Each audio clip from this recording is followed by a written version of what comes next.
继续来看这个代替工会，为着要求退回代替公司化的这个条例草案，所以发起着劳动节休困不爱加班，所以5月初1迄天火车全部停驶。交通部长王国材早起搁去工会拜访，这嘛是王国材最近第3届到代替工会去协商。伊讲希望伊安尼三顾茅庐、三请五喙，会当有好结果。但是哪像并无发挥效果哦。这个代替工会5月初1的动工，也是会耗掉不爱加班的活动。今天是我最近第3次来到工会哈。我希望三顾茅庐有一些好的结果。交通部长王国材昨昏才去车头去看5月无火车通坐疏运方案，今日就约代替工会人员过来谈。毕竟工会不满公司化条例，伫劳动节集体休假，交通部应变的方案，也过嘛无放弃协商的机会。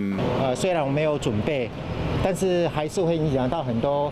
这个使用台铁的这些乘客的便利性，还是期待5月1号有一个取消的这个目标啦哈。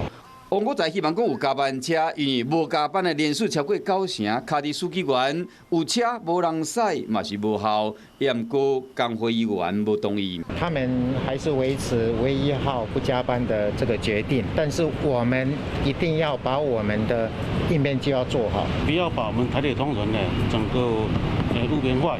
双方今日还未有共识，还阁继续瞧。目前推出的因应方案。除了实务靠高铁公路是以类火车客运为主，分作10条路线，票价比较区间车。明仔载中昼会公布改善后的疏运方案，只是工会态度敢若议员真强硬。回天在总后造成火车停驶，顶一摆已经是民国77年的5月劳动节。劳资双方敲未平，交通部提出因应的方案，只是民众都要先伫车头买票，敢若花莲到台东都要4点钟。劳动节的交通影响恐惊难以估计。Hello， 大家好，我是乃瑜，要教给大家2个任务。第一个，华视新闻的脸书专页，你按赞了吗？还有华视新闻的 YouTube 频道，赶紧订阅起来，还要记得按赞，开启小铃铛哦。